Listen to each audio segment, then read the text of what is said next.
this time I'd like to call to speak a real dear friend of mine and a real Christian ally. Formerly, Reverend Malcom Hedding is the Executive Director of the Jerusalem International Christian Embassy.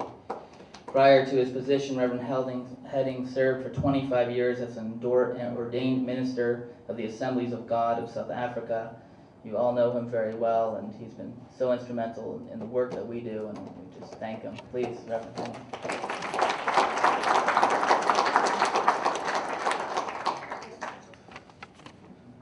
Mr. Oded, Dr. Oded Iran from the World Jewish Congress, our host tonight. Mr. Josh Reinstein, the chairperson for tonight's wonderful gathering.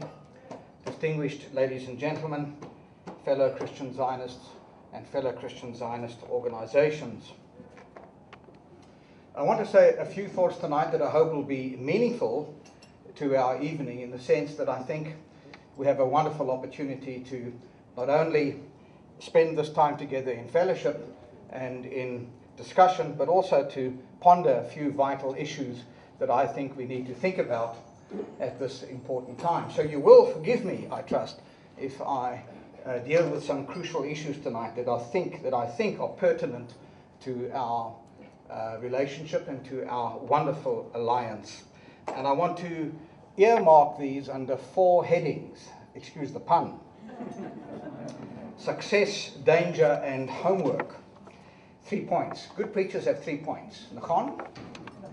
Yes. First of all, success. The years have seen this important initiative grow in impact and, of course, in influence. The caucus is well known throughout the world, in Christian Zionist circles, and, of course, beyond. Its achievements are quite remarkable. The Jerusalem-based organizations have continued with their regular programs, and of course they have developed new ones. In this regard, I think of Bridges for Peace. They've developed a new food bank in the north of the country. We have Christian Friends of Israel. They've expanded their caring work, especially with Holocaust survivors, and their work with immigrants that has, since 1991, equipped and helped 300,000 New Olim settle in this country. A wonderful feat indeed.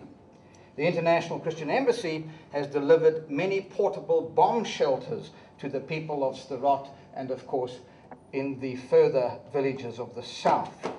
The Jerusalem Prayer Convocation, under the directorship of my friend Tom Hess, has reached politicians all over the world in a most remarkable fashion on behalf of Israel.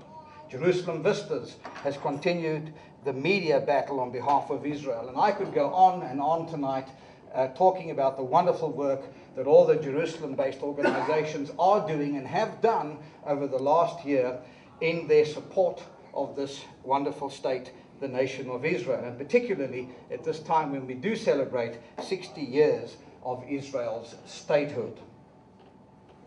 My second point tonight is that of danger. Israel, I believe, is at a very dangerous crossroads, externally and internally. Since the failed war with Lebanon in August 2006, Hezbollah has rearmed at greater strength, and even Hamas have acquired a worrying capability thanks to the smuggling of arms over the Egyptian border. And of course, we are all fully aware of the nuclear menace that poses us from Iran.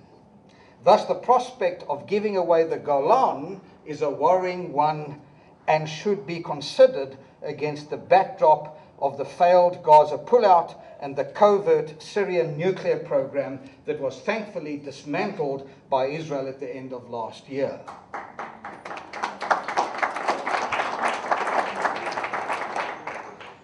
The consequences could be more damaging and dangerous as we are dealing with a well-armed Syrian army. The need to inform and influence is thus urgent, and this alliance has to play its part as never before. As in all countries founded on the Judeo-Christian value system, the religious community has not found a way to bring biblical values and precepts to the nation. Judaism's and Christianity's challenge is one of relevancy. I've just returned from a number of countries, including which is the United Kingdom, and certainly there has to be found a way there for the Christian community, and particularly the Christians that support Israel, to become far more relevant and far more engaged and far more in touch with the community that they work with. And then thirdly and finally, homework. Our initiative has birthed supporters and sadly antagonists from both sides of the divide. Ladies and gentlemen, ours is an historical alliance, but it is also in danger of being subverted and derailed if we do not give attention to the core issues that have divided us through the centuries. We need to grapple with these and solve them in a way that keeps the integrity of our separate belief systems and cements our unique and very special partnership. This can, I believe, and should be done. It is not too difficult. It just takes courage and a bit of determination. We need, therefore, to produce a document that reflects our agreement, and this, in my view, is an urgent matter. Accordingly, I have begun the process by delivering a first draft document to our beloved chairman, Rabbi Benny Elon. In conclusion, self-congratulation is satisfying and dangerous. It is appropriate and right that we gather tonight in the satisfying process of self-gratulation. However, it is also dangerous if we do not see beyond this day the storm clouds that are gathering on the horizon. The rain they bring could do one of two things.